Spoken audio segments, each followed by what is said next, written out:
प्राथमिक model question paper Rockfort திருச்சியோட இப்போ நம்ம நாலாவது மெயின் பார்க்குறோம்.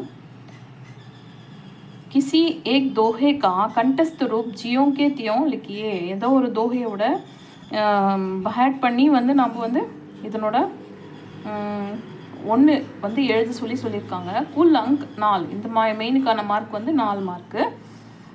फर्स्ट वन வந்து जाति ना पूछो साधु की पूछ लीजिए ज्ञान मोल करो तरुवार का पड़ा रहन दो मयान. இப்போ நம்ம ரெண்டாவது படிப்போம். साधु ऐसा चाहिए जैसा सूप सुबाई सरसर को गही रहे तोता देही उड़ाई. இது வந்து ரெண்டாவது தோகை. மூணாவது வந்து तुलसी मीठे वचन ते सुख उपाजत चाहूं और वसीकरण यह मंत्र है परिहारो वचन कठोर. இது 3. நான் ஆக்சுவலி 1 தான் எழுதணும். நான் வந்து 3மே எழுதியிருக்கேன். பசங்களுக்கு எது ஈஸியாக இருக்கோ அதை வந்து சூஸ் பண்ணி எழுதிக்கலாம். இப்போ 5வது மெயின் போவோம். கினி 3 का अर्थ प्रांतीय भाषा में लिखिए. ஏதாவது ஒன்று 3 வேர்ட்ஸுக்கான மீனிங் இங்கிலீஷ் இல்லைன்னா தமிழில் உங்களுக்கு புரிஞ்ச மாதிரி நீங்கள் எழுதிக்கலாம். இந்த மெயினுக்கான மார்க் வந்து 3.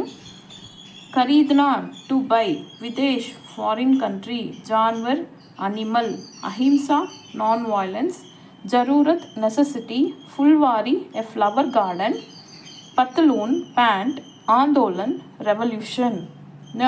பொதுவாக வந்து 4 இல்லை 5 சேர்த்து படிச்சுக்கோங்க. ஏதாவது 2 தப்பானாலும் நமக்கு வந்து மித்த 3க்கான மார்க் வரத்துக்கு வாய்ப்பு இருக்குது. பொதுவாக எல்லாமே எழுதினாலும் நல்லது தான். இப்போ நம்ம 6th மெயின் போவோம். 6வது மெயின். கினி 3 के विलोम शब्द लिखी. ஏதாவது 3க்கான 3 ஆப்போசிட்ஸு எழுத சொல்லியிருக்காங்க. இந்த மெயினுக்கான மார்க் வந்து 3. ஃபஸ்ட் வந்து गांव शहर, सेकंड ज़्यादा कम, सुंदर कुरूप, नया पुराना, कीमती सस्ता, जल्दी धीरे धीरे, भेदभाव समाभाव, आज़ाद गुलाम. இந்த மெயின்லேயும் 3 தான் எழுத சொல்லியிருக்காங்க. நீங்கள் 5 படிச்சுக்கிட்டா 5 இல்லை 6 படிச்சுக்கிட்டா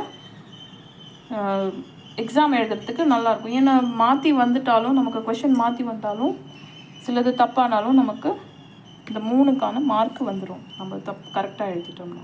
தேங்க்யூ.